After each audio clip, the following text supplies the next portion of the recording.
សួស្តីទៅដល់បងចូលចិត្តញ៉ាំកាហ្វេហើយពិបាករកម៉ាស៊ីនឆុងកាហ្វេហើយមួយវិញទៀតណាអត់ចង់ចំណាយទាំងលុយកាក់អត់ចង់ចំណាយពេលវេលាទៅទិញនៅខាងក្រៅទេអញ្ចឹងបងអាចមើលក្នុងវីដេអូនេះបាននេះគឺជាម៉ាស៊ីនឆុងកាហ្វេ brand ម៉ូដថ្មីរបស់ Bear ចេញស្តុកមកលើកនេះគឺស្អាតតែម្ដងមកបងមើលពណ៌ក៏ទាក់ទាញជាប្រភេទម៉ាស៊ីនឆុងកាហ្វេដែលបងអាចឆុងកាហ្វេបានហើយវិញទៀតវាអាច steam ជាមួយនឹងគ្រីមដោះគោក៏បានដែរណាបងសម្រាប់ម៉ូដនេះគឺងាយស្រួលក្នុងការប្រើប្រាស់មែនទែនជាមួយនឹងចំណុះទឹកវិញគឺចំណុះម៉ាលីជិក2ដែលបងអាចឆុងបានច្រើនកែវហើយបងចំណេញទាំងពេលវេលាចំណេញទាំងលុយកាក់ទៀតផងចឹងសម្រាប់បងដែលចង់បានជាមួយម៉ាស៊ីនឆុងកាហ្វេនេះដែរទិញសម្រាប់បុគ្គលិកឆុងញ៉ាំនៅក្នុងអូហ្វីសក៏បានប្រើប្រាស់ជាប្រចាំថ្ងៃក៏បានដែរណាបងម៉ាស៊ីននេះមិនមែនឆុងបានតែកាហ្វេបានមួយមុខអីណាបងអាចឆុងជាមួយនឹងប្រភេទតែបៃតងក៏បានដែរណាចឹងពិតជាពិសេសមែនតើសម្រាប់បងដែលចូលចិត្តឆុងកាហ្វេញ៉ាំខ្លួនឯងហើយវិញទៀតគឺអាចកែច្នៃរសជាតិបានខ្លួនឯងណា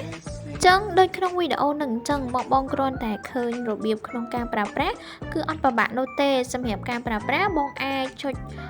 ឆុងចង់បានប៉ុន្មានកែវចង់ឆុងមួយកែវក៏បានចង់ឆុងពីរកែវក្នុងពេលតែមួយក៏បានចាសម្រាប់បងដែលមិនទាន់បានរៀនឆុងខ្លួនឯង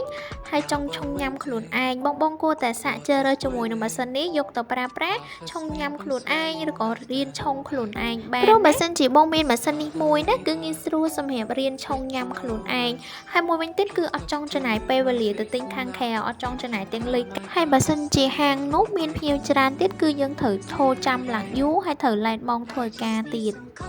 ចឹងកុំភ្លេចណាបងទាំងអស់គ្នាគួរតែជ្រើសរើសជាមួយនឹងម៉ាស៊ីន Bear យកទៅប្រើមួយនៅក្នុងផ្ទះ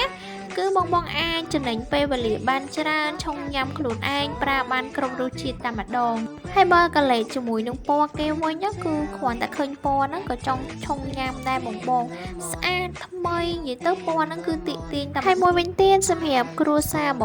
ងដែលមានសមាជិកតិចឬច្រើនក៏បងអាចយកទៅប្រើប្រាស់បានដូចគ្នាដល់សម្រាប់បងទាំងអស់គ្នាដែលកំពុងស្វែងរកជាមួយនឹងម៉ាស៊ីនឆុងកាហ្វេ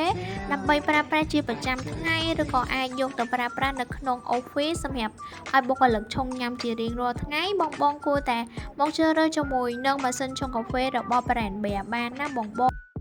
គឺឥឡូវនេះដែរកំពុងតែមានជាមួយនឹងការប្រម៉ូសិនពិសេសជូនបងទាំងអស់គ្នាកុំភ្លេចដាក់ការកំងឥឡូវនេះណាបងអរគុណច្រើនបាយបង